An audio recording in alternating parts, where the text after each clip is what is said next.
सोच के देखो, एक 17 साल का लड़का एक बाइक के शोरूम में गया और शोरूम में जाके उसने 1 लाख रुपए दे दिए और उसने बोला कि मुझे बाइक बुक करनी है। लेकिन अगले ही दिन वो शोरूम में गया और उसने बोला मेरे पैसे वापस दो, मेरे को कॉन्ट्रैक्ट कैंसिल करना है।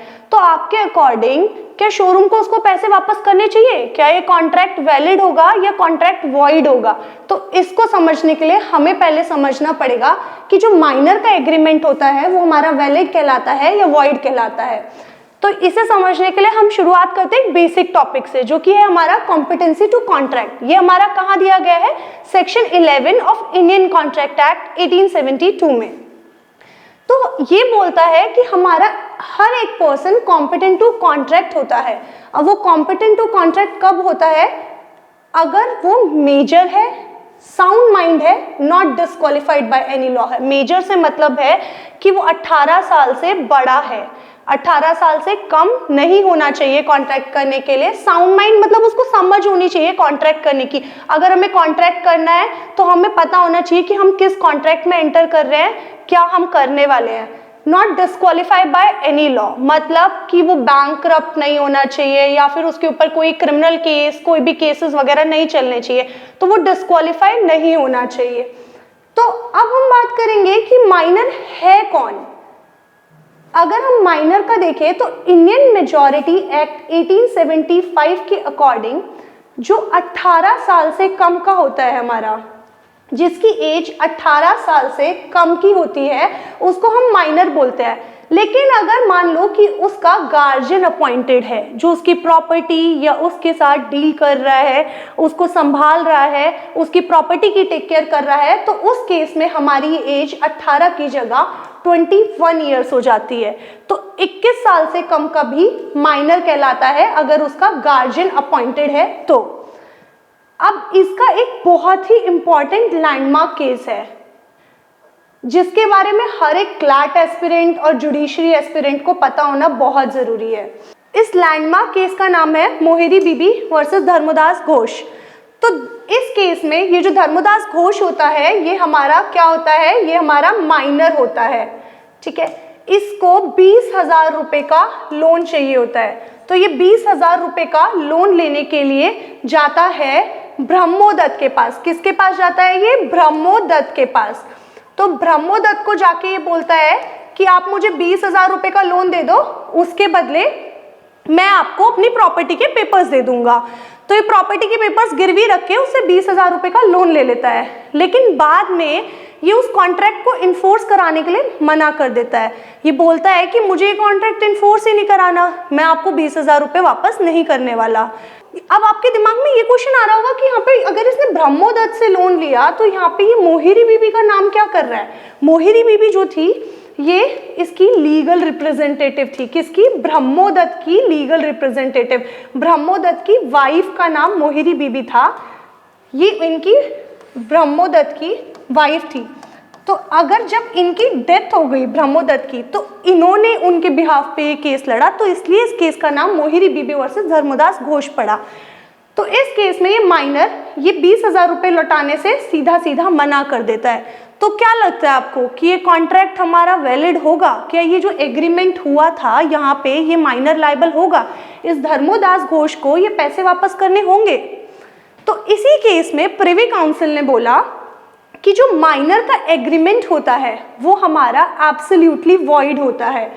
एब्सोल्युटली वॉइड होता है मतलब वॉइड एब इनिशियो होता है। अब वॉइड एब इनिशियो का मतलब होता है void at the very beginning, कि वो शुरुआत से ही आपका क्या था? शुरुआत से ही आपका वॉइड था। मतलब जब आपने एक माइनर के साथ कॉन्ट्रैक्ट किया, जब आप एक माइनर के साथ एक एग्रीमेंट में एंटर किए, क्योंकि उस केस में ब्रह्मोदत्त को ये चीज़ पता चल चुकी थी कि वो माइनर है, लेकिन फिर भी उसने उसको वो 20,000 रुपए दिए, तो तब यहाँ पर हम उस माइनर को रिस्पॉन्सिबल नहीं ठहरा सकते। तो इस केस में प्रिवी काउंसिल ने भी, कोर्ट ने भी यही बोला कि जो माइनर का एग्रीमेंट है वो हमारा वॉइड ही होगा, वो क्योंकि शुरुआत से ही हमारा वॉइड था। तो यहाँ पर माइनर रिस्पॉन्सिबल नहीं होगा। अब हम बात करते हैं कि माइनर ने एग्रीमेंट कर लिया तो उसके इफेक्ट्स क्या क्या होंगे माइनर के एग्रीमेंट करने के बाद। तो let's discuss about the effects of minors agreement. पहली चीज जो हमने यहाँ पे समझी कि हमारा वॉइड एब इनिशियो होगा, इसके बारे में हमने बात की कि बिगनिंग से ही, शुरुआत से ही वो इनवैलिड होगा हमारा, मतलब कानून की नज़रों में उसकी कोई वैल्यू नहीं है। अब हम बात करते हैं स्टॉपल की, कि उस पे कोई भी स्टॉपल नहीं लग सकता। स्टॉपल का मतलब होता है कि जब हम किसी को बोलते हैं कि आपने जो प्रॉमिस किया अपना वो प्रॉमिस फुलफिल करो, लेकिन जब माइनर की बात आएगी तो हम माइनर को ये नहीं बोलेंगे कि आप अपना प्रॉमिस फुलफिल करो, चाहे वो अपनी एज मिस रिप्रेजेंट ही क्यों ना कर रहा हो, चाहे वो अपनी एज को लेकर के झूठ बोल रहा हो, तब भी हम उस पर कोई भी स्टॉपल नहीं लगा सकते। नो रेटिफिकेशन, इसकी रेटिफिकेशन भी नहीं हो सकती। No ratification after attaining majority.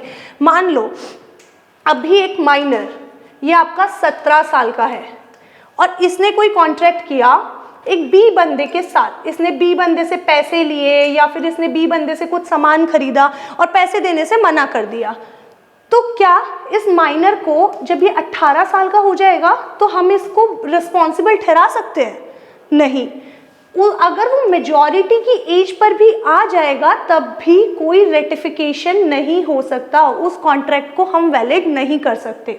No specific performance, कोई भी स्पेसिफिक परफॉर्मेंस नहीं होगी। इसका मतलब है कि अगर आप कोर्ट के पास गए, किसी भी मेजर ने कोर्ट के पास जाके बोला कि ये जो कॉन्ट्रैक्ट हमारा हुआ है माइनर के साथ, हमें इसको स्पेसिफिकली परफॉर्म कराना है, हम चाहते हैं कि वो माइनर इसको स्पेसिफिकली परफॉर्म करे, तो आपको क्या लगता है कि ये स्पेसिफिकली परफॉर्म करा सकती है कोर्ट? नहीं, कोर्ट इसको स्पेसिफिकली परफॉर्म नहीं कराएगी, चाहे वहाँ पर गलती एक माइनर की ही क्यों ना हो, वहाँ पर भी माइनर लायबल नहीं होगा आपका। माइनर कैन बी बेनिफिशरी, लेकिन माइनर आपका बेनिफिशरी जरूर हो सकता है, ये आगे केस लॉ में भी बताएंगे हम। माइनर आपका बेनिफिशियरी हो सकता है। मान लो कि आपने कोई इंश्योरेंस किया जिसका बेनिफिट माइनर को मिल रहा है, या फिर कोई स्कॉलरशिप है जिसका बेनिफिट माइनर को मिल रहा है, तो माइनर के बेनिफिट के लिए, माइनर के फायदे के लिए अगर कोई एग्रीमेंट हुआ है तो उसको हम इन्फोर्स करा सकते हैं, बस हम माइनर को लायबल नहीं ठहरा सकते। लेकिन जहाँ माइनर को फायदा मिलेगा तो हमारा वैलिड कॉन्ट्रैक्ट होगा। अब हम बात करेंगे एक्सेप्शंस की। इसमें कुछ एक्सेप्शंस भी आती है कि कहाँ पर, क्योंकि अभी तक तो यही चल रहा है कि माइनर लायबल है ही नहीं, माइनर को हम कुछ ठहरा ही नहीं सकते, लेकिन माइनर से हम पैसे भी नहीं ले सकते किसी चीज़ के, माइनर तो पे करेगा ही नहीं। यहाँ आ जाती है हमारी एक्सेप्शन, कॉन्ट्रैक्ट फॉर नेसेसरीज, कि अगर वो नेसेसरीज के लिए कॉन्ट्रैक्ट हो रहा है, जो कि सेक्शन 68 में दिया गया है आपके इंडियन कॉन्ट्रैक्ट एक्ट के।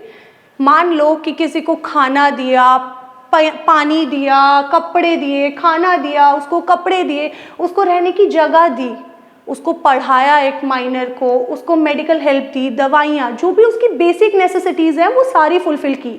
तो आपको क्या लगता है, बेसिक नेसेसिटीज़ फुलफिल करने के बाद जो बंदा उसको ये सारी बेसिक नेसेसिटीज़ प्रोवाइड करा रहा है, तो क्या उसको उसके बदले कुछ मिलेगा?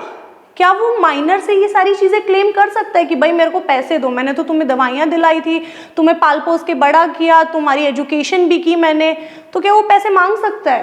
तो यहाँ पर ये सेक्शन 68 बोलता है कि जो सप्लायर है जिसने ये सारी चीज़ें माइनर को प्रोवाइड कराई, वो रिकवर कर सकता है अपनी पेमेंट। कहाँ से? माइनर की प्रॉपर्टी से कर सकता है, लेकिन पर्सनली नहीं करेगा। माइनर अपनी जेब से पैसा नहीं देने वाला, तो माइनर पर्सनली यहाँ लायबल नहीं होगा, लेकिन जो उसकी प्रॉपर्टी है उस प्रॉपर्टी से ये बेसिक नेसेसरीज के लिए जो सप्लायर है वो आपका पैसे ले सकता है उसकी प्रॉपर्टी से।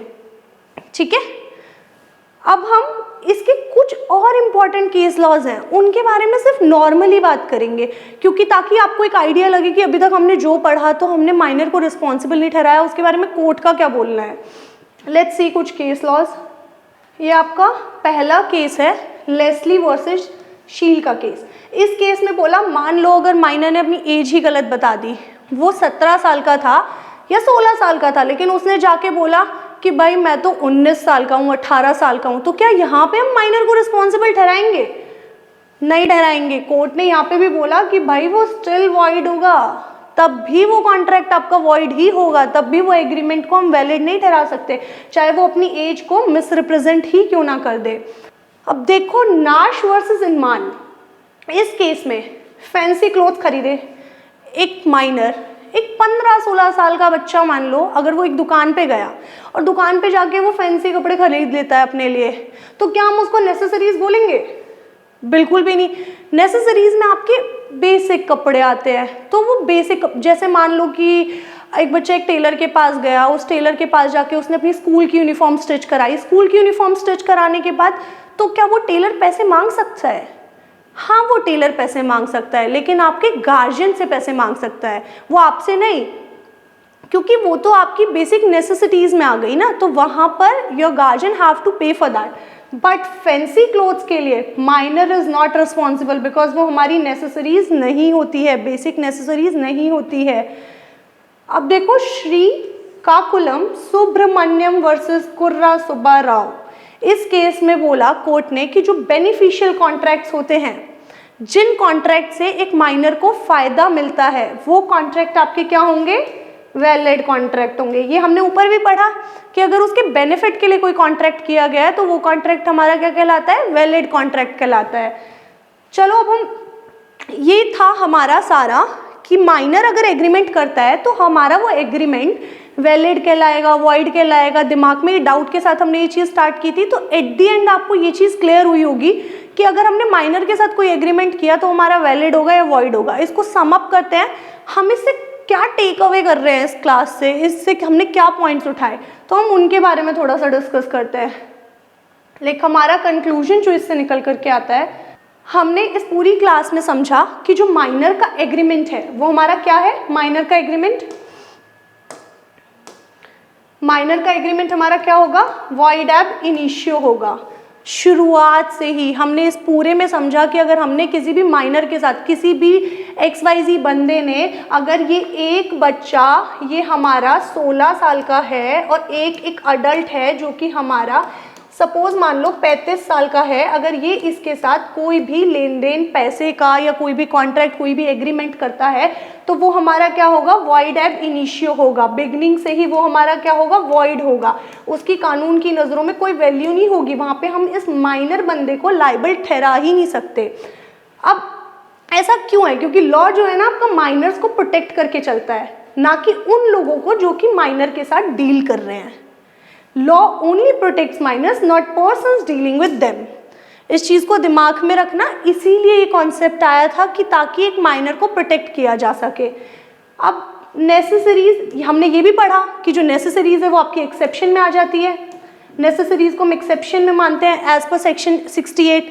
इस चीज़ को भी हमने कवर किया। अगर मान लो किसी ने बेसिक फूड दिया, क्लोथिंग दी, एजुकेशन दी, तो वो सारी चीज़ें क्या होंगी? हमारी एक्सेप्शन होगी। उसके लिए जो बंदा है वो उसकी प्रॉपर्टी से, अगर एक बंदे ने इस बंदे को खाना दिया, और ये कौन है? हमारा माइनर है, इस माइनर को इसने खाना दिया, लाइक ये खाना है हमारा, ये खाना इसने 16 साल के बच्चे को दिया, डेली बेसिस पे दिया, इसको एजुकेशन दी, सब कुछ दिया, तो जो इस माइनर की प्रॉपर्टी है ना, दिस इज प्रॉपर्टी, तो ये माइनर की प्रॉपर्टी से अपने लिए जो पैसे इसने खर्च किए हैं इस माइनर पे, वो पैसे रिकवर कर सकता है।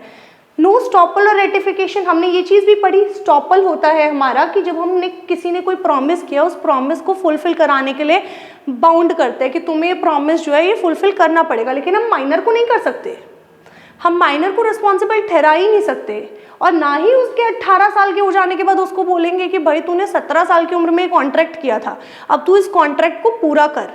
ये चीज़ हम माइनर को नहीं बोल सकते, क्योंकि लॉ यहाँ पे माइनर को क्या कर रहा है? प्रोटेक्ट कर रहा है। सो हमेशा याद रखना कि लॉ जो है माइनर्स को प्रोटेक्ट करता है, ना कि उन लोगों को जो उनके साथ डील कर रहे हैं।